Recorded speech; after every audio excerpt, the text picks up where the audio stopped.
he's led the most laps today. But Rusty Wallace, that car has been very, very good today. My hat's off to him. And he's one of those guys. Led the most laps at Richmond. Failed to win. Ricky Rudd got that one.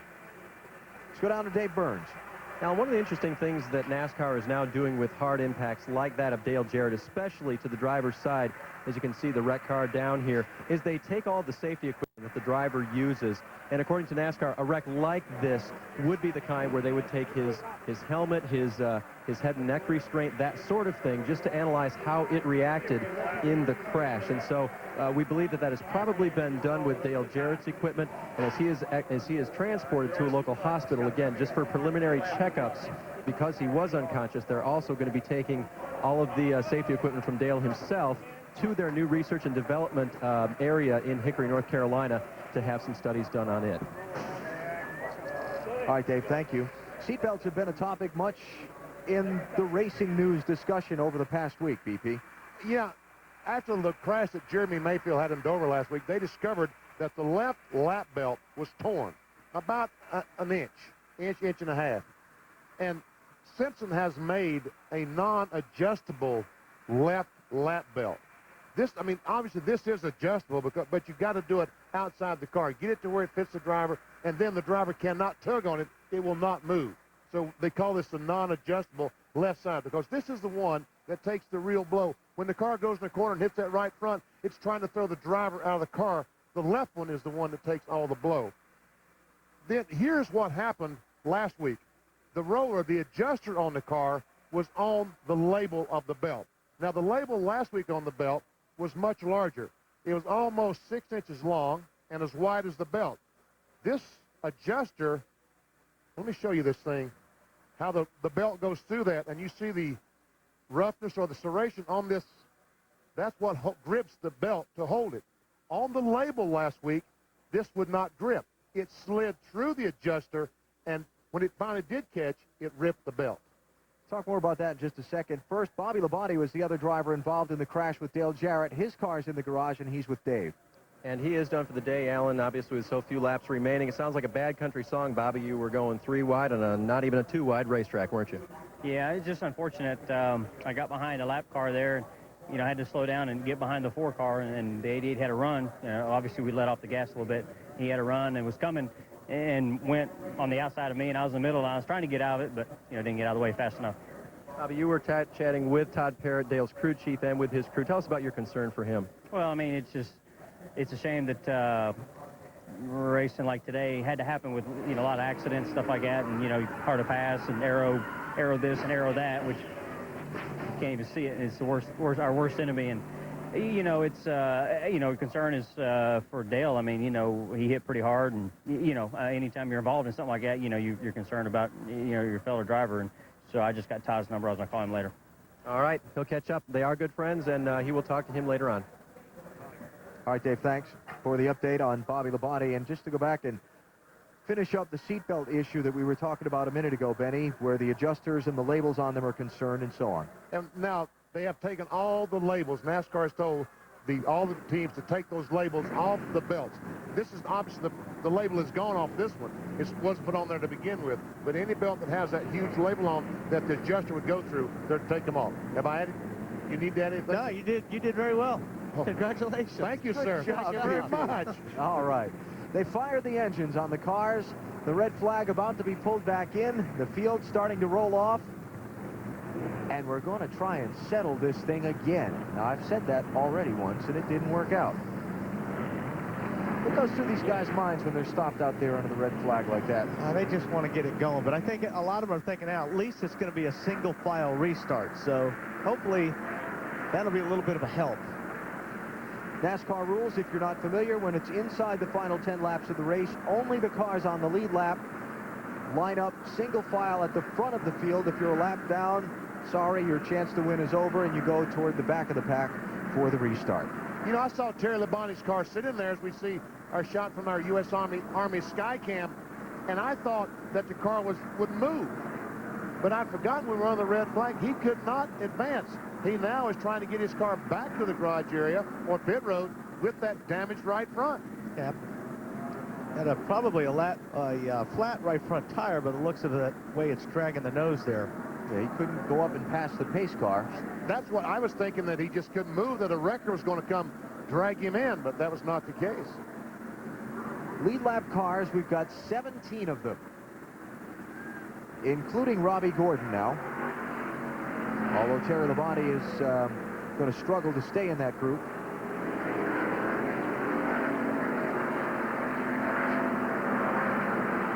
Rusty Wallace gained 3 spots on the last restart. Marty, what's the conversation like now? Well, Alan, he was pretty proud of that last restart, going by all those cars on the outside. Rusty is currently in the 4th position. Let me see. Yes, the 5th position, rather. Now, in between he and his teammate Ryan Newman is Mark Martin. So Rusty has already relayed a message to Ryan Newman. Let's try these guys on the outside again. If they can get past Mark, they think they can team up, maybe pass some guys on the outside. So they're going to try to work their way to the front, using that second groove that Wally has said all day long doesn't exist. The only guy I've seen it used today has been Rusty Wallace. He hasn't passed anyone, but he has maintained the lead when someone was trying to pass him. He's drove it in on the outside. Now, do you think that maybe if Brian moves up to the outside and Rusty gets there, that Rusty will be on the inside of the 0-2 car going through 1-2? I bet you that's what'll happen. Now, it was a certain someone standing a person away from me who said on Monday, we might see a first-time winner here, and it could be Ryan Newman.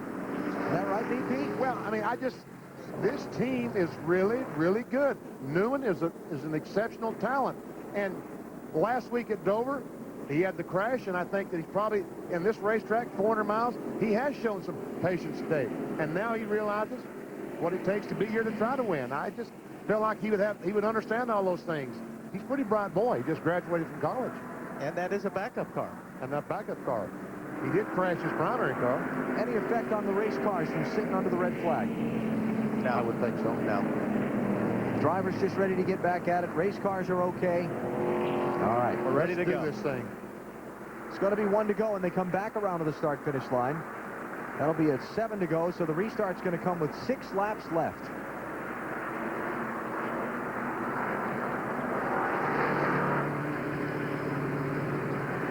Jeff Gordon, Ricky Rudd, 2 in the championship, holding down the top 2 spots. They've pretty much dueled to a draw throughout the day today.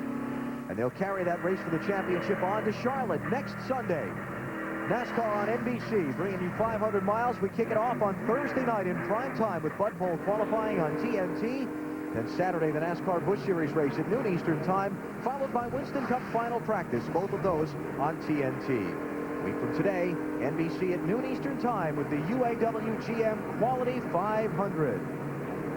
See these guys, this is BP, we're talking about the car sitting there, but this is the most important thing you have to do after you do sit there, is get those tires clean. You got to have those tires clean on this restart, because when you run around the track slow under yellow, you pick up little pieces of dirt and rubber, and you go flying down the turn 1, and it won't turn. These tires are probably 225 degrees when the caution flag comes out. And as Wally says, when they slow down, any little small stones or any debris on the racetrack, that hot rubber just picks those up. And you aren't running fast enough to sling them off. So that's why you see the drivers going back and forth. It's trying to, as Wally said, just wipe everything off. Because when you go down the corner, it's almost like the tire's flat. And you'll probably see at least one of these guys slide up the racetrack going into 1, and he's the guy to get the tires clean the best. Trying to use the track almost like a cheese grater as you work the tires back and forth on it. Exactly, and that's, you see, the 24, the 28, all those guys are doing right now. I can see how that helped the front tires. What about the rears? No, you're still swerving the car, so it cleans off all 4 tires pretty good. All right, 6 laps to go when the green flag waves. Jeff Gordon, Ricky Rudd, the upstart youngster Ryan Newman, Mark Martin, and Rusty Wallace, the top 5. Rusty got 3 positions on the last restart on the outside. Can he do it again? This is going to get good. And Robert Presley back in the 9th position. I don't think we've mentioned him all day, but here he is, 9th with just a few laps to go. And Blaney in 8th after spinning. 75,000 on their feet here in Kansas City, ready for the final 6 laps of this one. Who gets the best restart? Go, go, go, go, go, go, go. And Rusty on the outside. goes Sterling Marlin on the inside. Here comes Kevin Harvick on the inside. And Rusty goes to 4th. Mark back to about 7th. Robert Presley stuffs himself to the inside of Dave Blaney. Tony Stewart makes that one 3 wide. Up front, though, it's Jeff Gordon. Look at this. That is a traffic jam. These guys are trying to wreck. They just don't know where.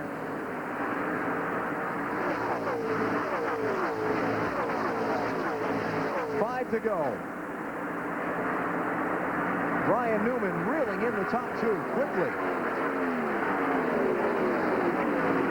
Boy, Newman looks strong right there on the bottom of the track. On the bottom side of the 28 car, he will take the 2nd spot from Ricky Rudd. Ryan Newman crashed here on Friday. This is a backup car he ran an ARCA race with here a couple of months ago. Can he get his first NASCAR Winston Cup win from the 3-time champion Jeff Gordon? Matt Yoakum. And Jeff Gordon has not said a word on the radio. He's just hunkered down. He knows he has the rookie coming up behind him, making a charge. Gordon trying to hold him off.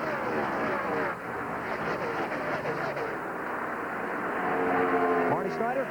Well, Alan, not only did this car for Ryan Newman run in the ARCA race here, it led 114 of 142 laps. Almost all the ones he ran until he lost an engine. They know it's fast. They think they're going to catch Jeff Gordon and pull this thing off. Catching him's one thing. Passing him's another. We could do a duet on that, couldn't we? 3 laps to go. Rudd, Wallace, and Marlin settled in 3rd, 4th, and 5th. Mark Martin has been shuffled back to 6th. Presley's up to 7th. Then you've got Harvick, Stewart, and Kurt Busch rounded out the top 10. 29 car, something is wrong. I noticed the last time, all 4, he was high, and he's losing it up another position as Jeff Burton goes by. Report from the pits, possible tire going down for Harvick. 2 laps to go. Gordon's lead is stabilized over Newman, it appears.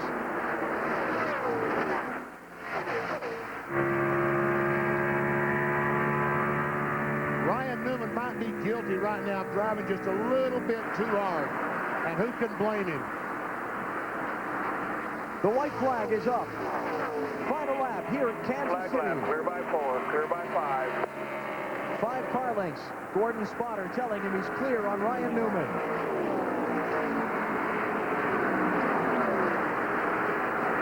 Rusty Wallace trying to challenge Ricky Rudd for 3rd spot behind these 2.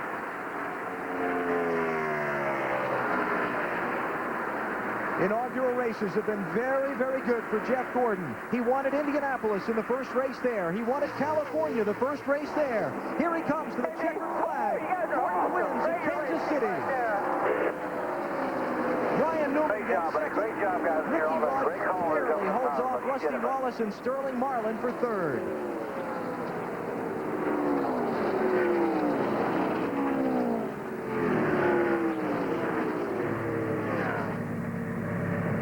Sixth time in 2001, Jeff Gordon is your winner. Gotta slam the door, baby. Gotta slam the door. He led 53 laps today, 5 different times out in front.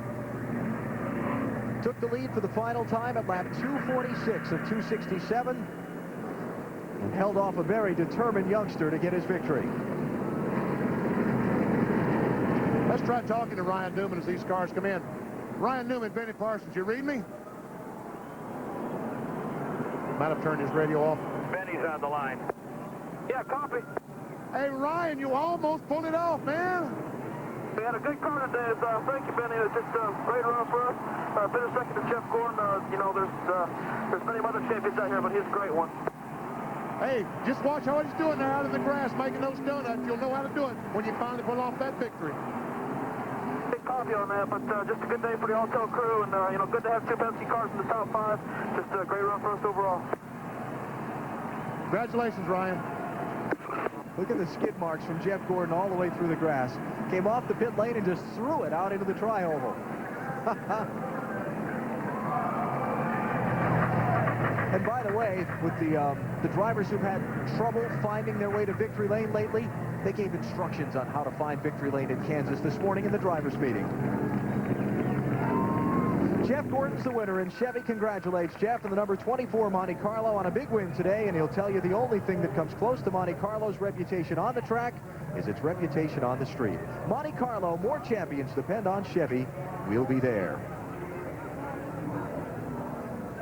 Jeff Gordon's there in the Monte Carlo winner's circle. 58th victory of his 285 race Winston Cup career. And Bill Weber's there with him now. Well, Alan, we talked about it on the pre-race show, but it was 5 years ago yesterday that Jeff Gordon took the checkered flag and drove into victory lane for the final race at North Wilkesboro, a short track in North Carolina that was very popular. Now it's new tracks, big tracks, major cities, but the same guy coming back to victory lane. He's been extremely successful, as you mentioned, in inaugural events. Pretty much came in here on a mission, I think, after the last couple of weeks. Wanted to show he could get back to victory lane. Also wanted to show he could protect his position in the points. Probably had a little emotional motivation this morning. His special guest at the driver's meeting was Matt Dahl, the son of United Airlines pilot Jason Dahl, who was aboard United Flight 93 that crashed in Pennsylvania. A kiss from his wife, Brooke, some high fives, a fist pump, and he will celebrate in the confetti-filled victory lane. Handshakes all around. Congratulations. Welcome to Kansas. Oh, I'm glad to be here. Can't wait to come back. Man, what an awesome day for the DuPont Chevrolet team. You know, we had a good car, top 2 or 3 all day long. I hate it for Rusty. That was a tough break for him, and, you know, he had the car to beat. I think we had something for him there, though.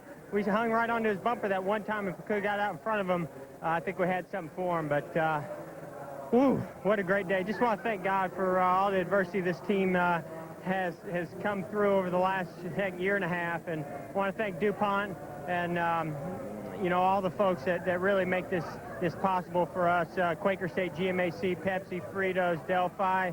It's just a great organization at Hendrick Motorsports, and we're just so proud of this race team. You had Matt Dahl with you this morning in the driver's meeting, the son of pilot Jason Dahl. We did, and it was very special, and this one's for Matt right here. He wanted to be here. He had to go home. I showed him where victory lane was earlier. I didn't know if I was going to be here, but he said, well, go out there and do it anyway for me. We'd love that, and this one's for Matt. He's a strong and great kid, and we were really happy to have him here with us today. Look right in that camera and tell him you made it, man. I hope he's home now, and we made it here, man. Wish you were here. We'll see you in Charlotte. Congratulations to Jeff Gordon, the first winner here at Kansas Speedway, Alan. All right, Bill, thank you. Here are the final results from today's 400-mile inaugural. Ricky Rudd, finishing third, losing about 10 points to Jeff Gordon in the championship. Rusty Wallace made it back from 17th to 4th. And a good top 10 run for Robert Presley and Dave Blaney. Jeff Burton finished in the 11th spot. Jerry Nadeau, up and down days, back there in 12th. Bobby Hamilton finishes 15th. Harvick, with that promise, goes back to the last car on the lead lap. Never see Terry Labonte will finish 8 laps down and 28th on back. Dale Jarrett. Most all these cars out of the race. Dale Jarrett taken to a local hospital for further observation after being briefly unconscious in a late crash, though he did walk away with some assistance from the race car. Championship, Gordon picking up 10 points on Ricky Rudd as we head off to Charlotte next week, and now there are 8 races to go in the NASCAR Winston Cup season. Beautiful day here in Kansas City. 75,000 on hand, but it wasn't such a beautiful day for a lot of guys behind the wheel. Frustration, anger, crashes. Dale Earnhardt Jr. among them, involved in a late wreck. In the end, Jeff Gordon enjoyed his trip to Kansas City the most. He's won the inaugural Protection 1 400. For Wally Dallenbeck, Benny Parsons, Bill Weber, and our entire NASCAR on NBC crew, Alan Bestwick, so long from Kansas City. Now off to the Gravity Games.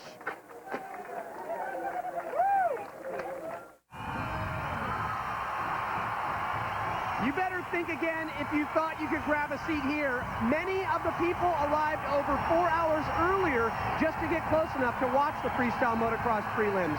Over 10,000 tons of dirt was unloaded in the hub of Providence, Rhode Island to construct a mammoth course.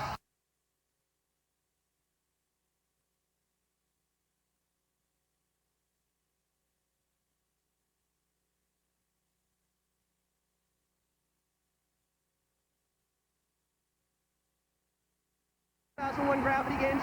Back in the early 90s, he started influencing the masses of motocross to the possibilities of what could be done on a motorcycle. Since that time, he has earned the title, the father of freestyle motocross. It's Mike Metzger.